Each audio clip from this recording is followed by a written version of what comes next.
কেমন ভালোবাসতেন বিশ্বনবী সাহাবীদেরকে, সাহাবারা কেমন ভালোবাসতেন বিশ্বনবীকে।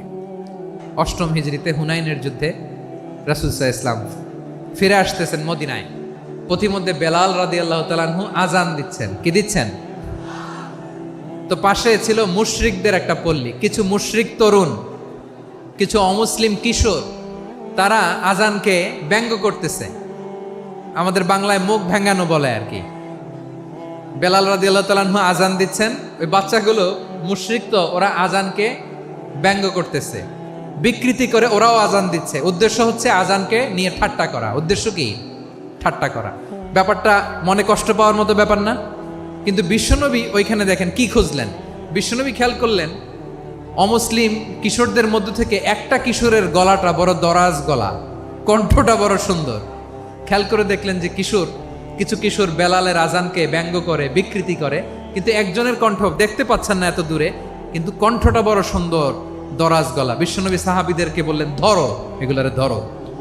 সবগুলারে ধরে বিশ্বনবীর সামনে আনা হলো। ওরা হাঁটু গেড়ে বসলো।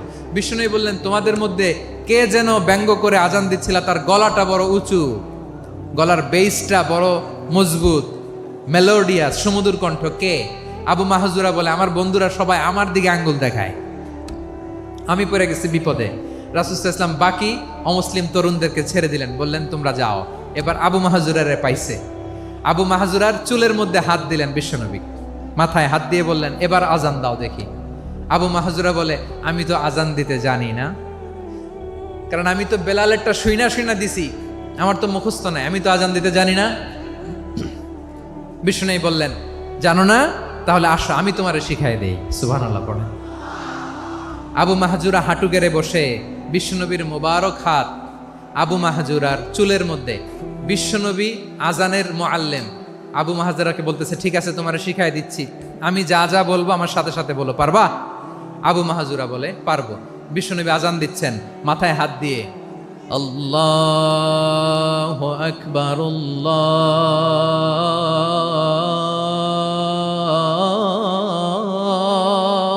আকবার। আবু মাহজুরা এই বাক্যটা পড়লেন।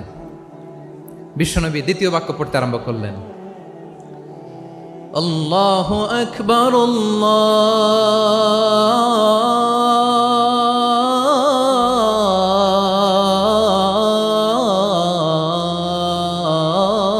আল্লাহু আকবার। আবু মাহজুরা এই বাক্যটাও বললেন। বিশ্বনবী আবু মাহজুরার মাথার মধ্যে হাত দিয়ে তৃতীয় বাক্য বললেন, আশহাদু আল্লা ইলাহা ইল্লাল্লাহ।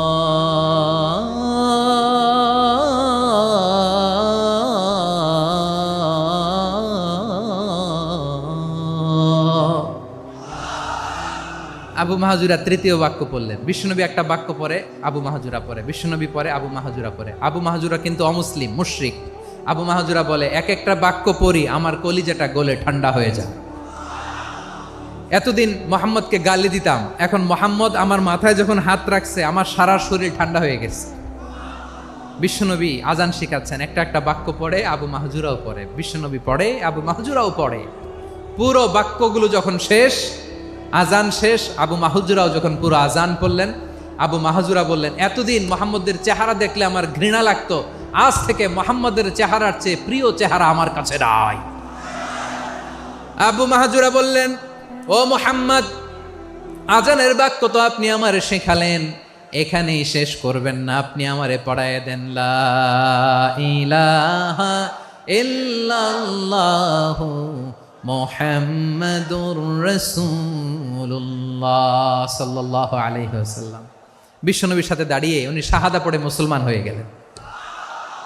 এবার আবু মাহজুরা বলে, ইয়া রাসূলুল্লাহ, ইয়া হাবিবাল্লাহ, আমি মুমিন হয়েছি, মুসলমান হয়েছি, আপনার কাছ থেকে আজান শিখার সৌভাগ্য আমি লাভ করেছি গো নবী। আমার কণ্ঠের বড় তারিফ করেছেন আপনি, আমার আজানকে আপনি পছন্দ করেছেন। একটা জিনিস আপনার কাছে চাই, আপনি আমাকে মক্কার মসজিদুল হারামের মুয়াজ্জিন হিসেবে অ্যাপয়েন্ট করে দে। বিষ্ণু ইসা ইসলাম বললেন, যাও আবু মাহজুরা, আমি তোমাকে পৃথিবীর শ্রেষ্ঠতম মসজিদ মক্কার মসজিদুল হারামের মুয়াজ্জিন হিসেবে অ্যাপয়েন্ট করে দিলাম। দেখছেন কিভাবে ট্যালেন্ট হান্টিং করতে হয়, কিভাবে হিউম্যান রিসোর্স মানব সম্পদকে ব্যবহার করতে হয়। আসছিল আজানকে ভেঙ্গাইতে, আসছিল কেন? আজানকে ব্যঙ্গ করার জন্য, বিকৃত করার জন্য। আজানকে বিকৃত করতে যে ইসলামের সবচেয়ে শ্রেষ্ঠ মসজিদের মুয়াজ্জিন হয়ে গেল। পড়েন সুবহানাল্লাহ। হযরত আবু মাহজুরা রাদিয়াল্লাহু তাআলা আনহু ওনার এই সুললিত কণ্ঠ ব্যবহার করে মসজিদুল হারামে এত সুন্দর করে আল্লাহু আকবার বলে আজান দিতেন, মানুষগুলোর, মুসল্লিগুলোর, মক্কাবাসীর হৃদয়কে তিনি বিগলিত করে দিতেন। মানুষের হৃদয়কে ঠান্ডা হয়ে যেত। শুধু এখানেই শেষ না আমার যশোরের ভাইয়েরা। বিশ্বনবী যখন সাইয়েদনা আবু মাহজুরা রাদিয়াল্লাহু তাআলা আনহুকে আজান শিখাচ্ছিলেন, বলেন তো বিশ্বনবীর হাতটা কোথায় ছিল? আবু মাহজুরার মাথার সামনে, এই চুলের উপরে ছিল।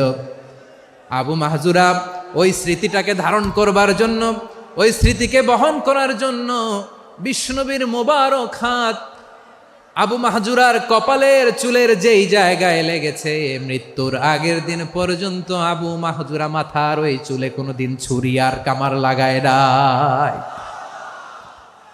সেখানে কেচি লাগায় নাই, চুলের মধ্যে খুর লাগায় নাই। আবু মাহজুরা ডান দিকের চুল কাটতো, বাম দিকের চুল কাটতো, পেছনের চুল কাটতো, সামনের চুল কাটতো না। আবু মাহজুরা রাদিয়াল্লাহু তাআলা আনহুর সামনের চুলগুলো বড় হতে হতে যখন এত বড় হয়ে যায়, তিনি চুলগুলো পেঁচিয়ে মাথার মধ্যে রাখতেন। তারপরে তিনি পাগড়ি পরতেন। সবাই জিজ্ঞেস করতো, আবু মাহজুরা এটা আবার কেমন স্টাইল? দেখতে তোমার কি বিদঘুটে লাগে? কেমন অড লাগে? কেমন খারাপ দেখা যায়? মক্কায় এমন কোনো মানুষ তো দেখি নাই, ডানে চুল কাটে, বায়ে চুল কাটে, পেছনে চুল কাটে, সামনে কাটে না। ওরে আবু মাহজুরা, কেমন দেখা যায় তোমারে? তুমি সামনের চুল কাটো না কেন? আবু মাহজুরা বলে, আমি হাঁটু গেড়ে পেয়ারা নবীর সামনে বসেছিলাম, আমার এই মাথার চুলের মধ্যে মুবারক হাত লাগিয়ে বিশ্বনবী নিজে আমাকে আজানের প্রতিটা বাক্য শিক্ষা দিয়েছেন। বিশ্বনবীর মোবারক হাত, পবিত্র হাত আমার মাথার চুলের যেই জায়গায় লেগেছে, আমি চাই ওই চুলগুলা নিয়ে আমি আমার কবরের ভিতরে যাব। সাইয়েদনা আবু মাহজুরা রাদিয়াল্লাহু তাআলা আনহু ইন্তেকালের আগের পর্যন্ত মাথার সামনের চুলগুলা কাটে নাই। মাথার সামনের চুল তিনি কাটেন নাই। সুবহানাল্লাহি বিহামদি। কেমন ভালোবাসতেন বিশ্বনবী সাহাবীদেরকে, সাহাবারা কেমন ভালোবাসতেন বিশ্বনবীকে। সামনের চুলগুলো বড় হতে হতে এত বড় ছিল, পেঁচিয়ে রেখে পাগড়ি পরতেন, কাটতেন না। নবীর হাত লেগেছিল। সুবহানাল্লাহ পড়েন। তাহলে what is the lesson? Moral of the story কি? মোরাল অফ দ্য স্টোরি হচ্ছে, আসছিল আজানকে ব্যঙ্গ করার জন্য, বিকৃত করার জন্য, হয়ে গেল মসজিদুল হারামের মুয়াজ্জিন। দেখেন বিশ্বনবী একটা খারাপ সিচুয়েশনের মধ্যে থেকে কি ভালো জিনিস বের করে আনলেন। আমি যে শুরুতে বলেছি কিভাবে তিনি হিউম্যান রিসোর্সকে ডেভেলপ করেছেন, ম্যানেজ করেছেন। তিনি যে চৌকস ট্যালেন্ট হান্টার ছিল, দেখেন সবার মধ্যে থেকে এর বাছাই করে মুয়াজ্জিন বানাই দিয়েছেন। সুবহানাল্লাহ পড়েন। তার মানে এই না সবাইরে ধরে ধরে উনি মুয়াজ্জিন বানাইছেন। যার যেই ট্যালেন্ট আছে তাকে ওই কাজে অ্যাসাইন করেছেন। যার যেই প্রতিভা আছে তার প্রতিভাকে ইসলামের কাজে লাগিয়েছেন। সুবহানাল্লাহ পড়েন। মানুষকে আল্লাহ স্বাধীনতা দিয়েছেন। ফামান শাআ ফালিউমিন ওয়া মান শাআ ফালিয়াকফুর। চাইলে মুমিন হতে পারো, চাইলে কাফের হতে পারো, তোমার ইচ্ছা। তবে জেনে রাখো, মুমিন হলে পাবা জান্নাত, কাফির হলে পাবা জাহান্নাম। নাও দ্য ডিসিশন ইজ ইয়ার্স। সিদ্ধান্ত তোমার, জান্নাতে যাবা না জাহান্নামে যাবা। যশোরের ভাইয়ের আওয়াজ করে বলুন, কই যেতে চান, জান্নাতে না জাহান্নামে? ডান দিকে না বাম দিকে? ডানপন্থী না বামপন্থী? চিল্লা চিল্লি না চুপচাপ? চুপচাপ কয়ে আবার চিল্লাচিল্লি শুরু করে দিচ্ছে। মাশাআল্লাহ। তাহলে কোরআনের কেন্দ্রীয় আলোচ্য বিষয় মানুষ। আমার সাথে থাকতে হবে, তোমাদেরকে নিয়ে আমি আলোচনা শেষ পর্যন্ত যাব।